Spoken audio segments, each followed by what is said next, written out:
Cpl Kimber Gist with the Berkley County Sheriff's Office. In February of 2016, I was shot in the line of duty. I was shot 5 times in the Berkley County area in Goose Creek. I know some of you are familiar with that area. And I recently returned to work after being out of service for a year. And being out of service for a year, I encountered multiple surgeries and multiple mental roadblocks. So for officers who are struggling with PTSD, I understand where you come from. The night sweats, you wake up shaking, the nightmares, the flashbacks, when you're just randomly driving down the road. I understand all of that. So I do encourage all the officers out there that are experiencing some form of PTSD, or even if you don't really know if you're experiencing PTSD, you just might think that it's just something that should pass. I encourage you to reach out to a counselor or someone that you know, someone that you trust, and try to get help for yourself, because we can't help others without helping ourselves first. And for all the officers that are struggling or maybe thinking about suicide because of the PTSD, I encourage you to call someone. If you can't call anyone, call me. I'm here for you all.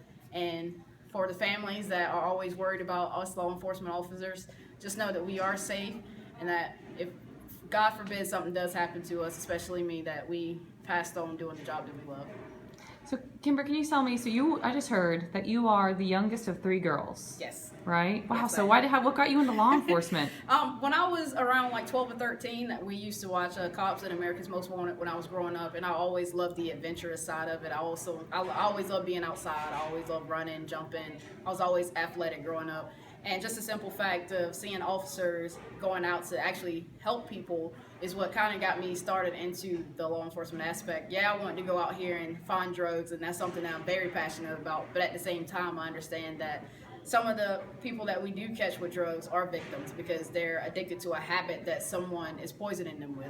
So therefore, we can help them, then maybe we can actually get the real drug dealers and the real criminals off the street, and then return help families and children who are displaced because of this drug or whatever they're addicted to. I'm a second of 4 girls, so I can feel like the experience of just the family of girls. What did you ever think about not going back to work? That never crossed my mind. I always wanted to go back. Even the day that I woke up after surgery, I was like, I'm going back. And I had my family, even the guys that were close to me at work, were like, just take your time off, enjoy it. It's going to be a long recovery. Everybody kept reiterating the recovery would be long. I didn't realize it would be a year long. But they were telling me, just take the time off, enjoy it. It was almost the summer, so they were telling me to go to the beach. So I was enjoying it. So I never thought about not coming back. The only thing that I thought about coming back was, how do I prevent this from happening again to myself or another officer?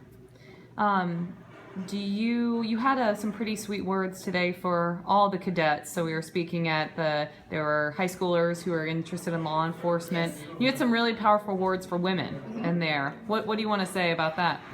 Women in law enforcement in general, I love all of y'all, because we're actually trying to better ourselves. We're actually trying to get back into the career force. We weren't always in the career force coming up, but now it's like, hey, not only did we join the career field, we're actually trying to take over the career field. So I actually encourage all women to go above and beyond.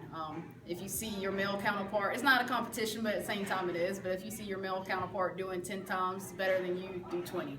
It's just one thing to just know that a woman in law enforcement can do the same thing a man can do. And even firefighters as well. We have firefighters, female firefighters, EMTs, doctors, like whatever a female wants to do, I encourage you to do the best at it and just be 20 times better than anybody you know. What would you say to a little girl right now? What words of encouragement would you have? You're so strong. Well, my first words of encouragement are, never let anybody tell you can't do anything because you're a girl. That's not true. You can do everything because you're a girl.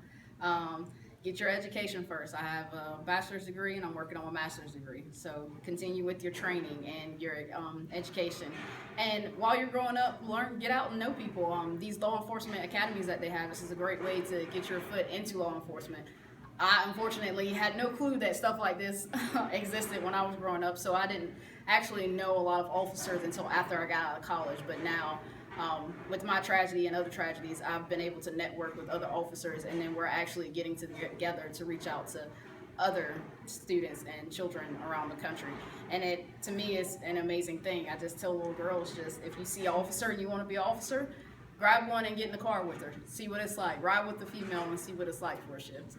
Well, do you have anything else that you'd like to say? I just want to thank the community that backed me the entire time for my situation. What the community doesn't know is that even though we don't say thank you all the time, we mean it from the bottom of our heart.